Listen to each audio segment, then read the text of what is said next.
part is so JDM, I might just have to tell you in Japanese.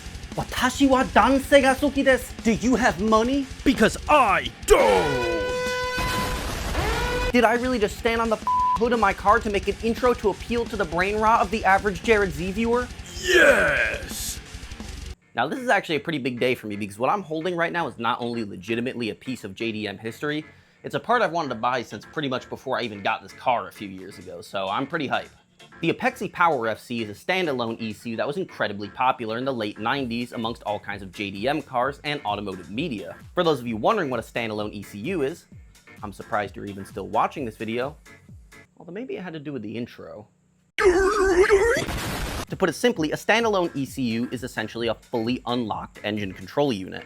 That meaning it gives you access to modify all different aspects of how your engine runs.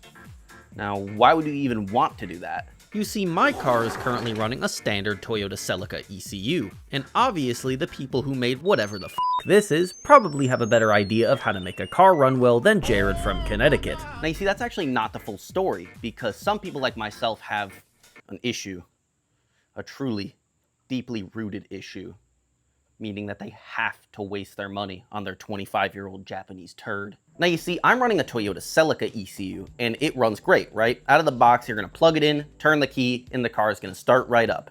It's running a factory Toyota Celica tune. That means, though, that it's expecting a Toyota Celica intake, a Toyota Celica exhaust, and so on and so forth. As you decide to be an idiot and do things to add more power, and ruin your car, and ruin your credit score, your Toyota stock ECU just simply can't keep up with these types of modifications.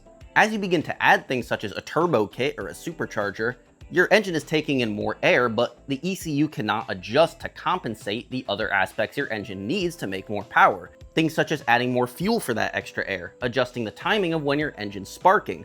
Your standard ECU just can't do that, and that's where a standalone ECU comes into play. With a standalone ECU, you now have access to modify all those things so you can make your car run great with something like, say, a supercharger. No. Now, if you remember a minute ago, I said that this specific ECU, the apexi powerfc, is a part that I've wanted since before I even bought this car. If you spent any amount of time looking into standalone ECUs though, and you've looked into this specific one, you've probably been flooded with a sea of forum posts telling you why you shouldn't run one and to basically look for anything else. So why exactly do I want this specific one?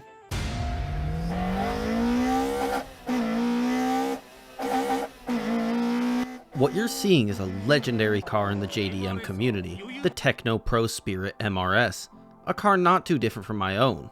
In the early 2000s, the Techno Pro Spirit MRS went on a rampage of absolutely smashing some high-ticket opponents in its toge battles. E46 M3, Nissan S15, and the MRS wins the uphill. Keiichi Tsuchiya himself in his AE86.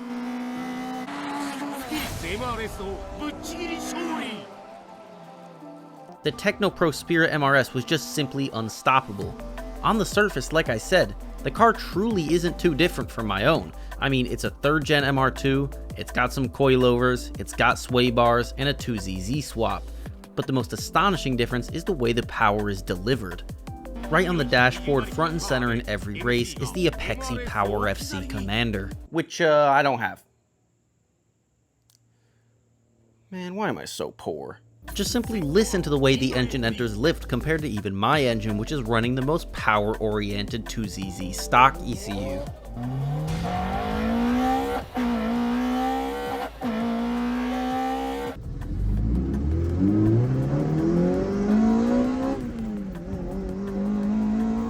Because Techno Pro Spirits was able to adjust elements of how their 2ZZ runs, such as what RPM lift engages at, they're basically able to fully remove any time that they aren't in lift, with lift engaging at what sounds like damn near 5,000 RPMs compared to my factory 6,000. With this engine optimization, even on a fully stock engine, the Techno Pro Spirit MRS simply wiped the floor against some opponents who absolutely should have won on paper. Even putting the Techno Pro Spirit MRS aside, this ECU truly is just deeply rooted in JDM culture as a legend. I mean, just look, even in Initial D, Keisuke Takahashi is running a powerfc in his FD. A car that was made out to be damn near perfect and capable of beating almost everything else on the road. The only thing an FD can't beat is making it past 80,000 miles without needing a full engine rebuild.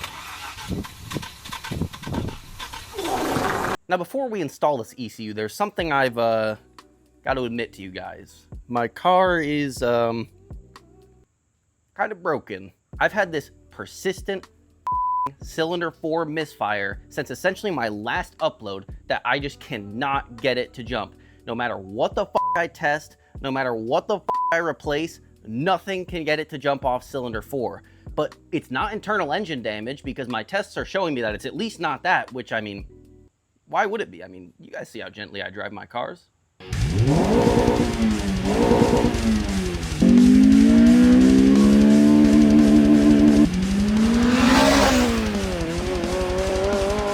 Maybe one of you guys watching can give me some ideas of more stuff to test, but to give you the list of the things I've tried so far.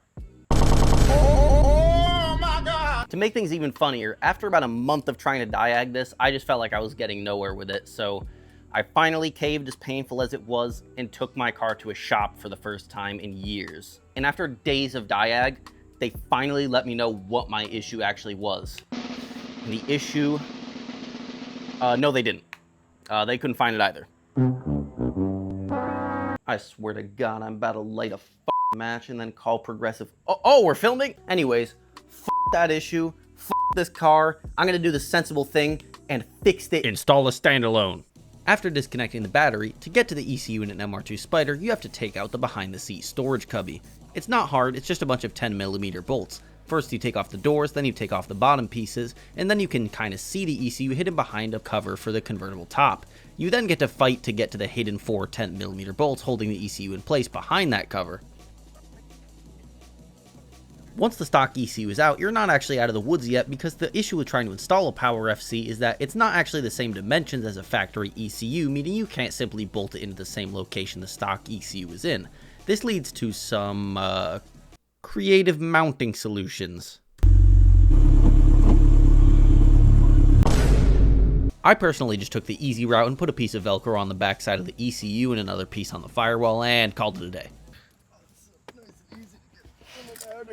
It's so small. It's funny because the check engine light pops up at first to show you that the bulb works, but it actually will never illuminate with this ECU.